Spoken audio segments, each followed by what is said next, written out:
Hey everyone, welcome back to my channel. তো অনেক দিন পর ভিডিও আপলোড করছি। তোমরা কেমন আছো জানিও কমেন্টে আমাকে। অনেক দিন পর ভিডিও আপলোড করছি, এই কথাটা যেন আমার প্রত্যেকটা ভিডিওতে এখন একটা হ্যাবিট হয়ে গেছে বলা, কারণ আমি অনেক দিন পর ভিডিও আপলোড করে থাকি। মানে ব্যাপারটা কি হয়ে থাকে, যখন অনেক কেকের অর্ডার থাকে তখন আর ভিডিও করা হয় না, আর ভিডিও না করতে করতে যখন অল্প কেকেরও অর্ডার থাকে তখন আর ভিডিও করার কথা মনেই থাকে না। আর এডিট করাটা তো খুব একটা মানে সরদর্দ হয়ে যায় আর কি। তো যাই হোক, এখন আমি একটা ভিডিও আপলোড করছি, খুবই সিম্পল কেকের ডিজাইনটা। যারা বিগিনার্স আছে তাদের জন্য মানে সিম্পল ইয়েট খুব সুন্দর একটা কেকের ডিজাইন এটা। একটা ওপরে কেকের ওপর একটা জাস্ট গোলাপ থাকবে। তো আমাকে যে কেকটা অর্ডার দিয়েছিল সে কেকের ডিজাইন সম্পর্কে কিছু বলে দেয়নি, আমার মতো করতে বলেছিল, কারণ তারা বাড়িতে কেকটা খাবে বলে আর কি কেকটা অর্ডার করেছিল। ইভেন ফ্লেভারের ব্যাপারেও কিছু বলে দেয়নি, বলেছে জাস্ট একটা কেক দিতে 1/2 পাউন্ডের, আমার মতো করে দিতে, বাড়িতে খাবে।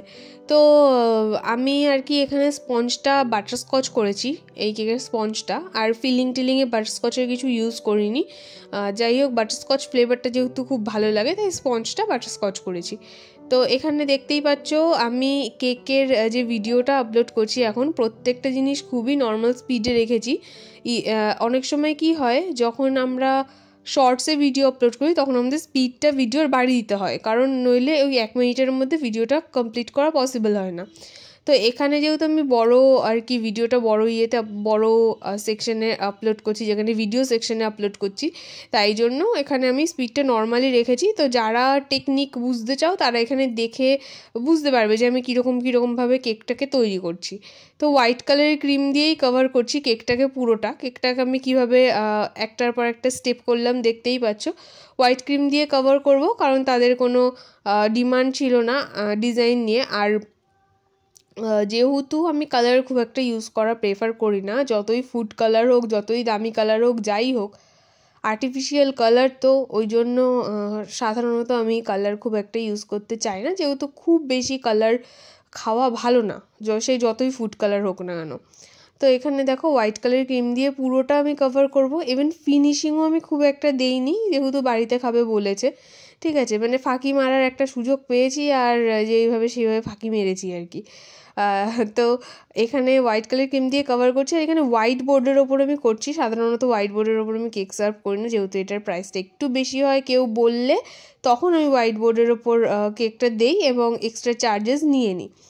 কিন্তু যেহেতু আমার কাছে সেই মুহূর্তে অন্য কোনো বেস অ্যাভেলেবেল ছিল না, অন্য কোনো এই বোর্ডগুলো অ্যাভেলেবেল ছিল না, তো আমি হোয়াইট বোর্ডের ওপরেই করেছি। এখানে দেখতে পাচ্ছ আমি ওপরটা ঠিকমতো ফিনিশিং দিইনি, মিডিলটা যেরকম রয়েছে না একটু দাগ মতন, ওরকমই কিন্তু থাকবে, কারণ মিডিলে আমি একটা বড় গোলাপ ফুল বসাবো, তখন দাগটা ঢেকে যাবে, ঠিক আছে।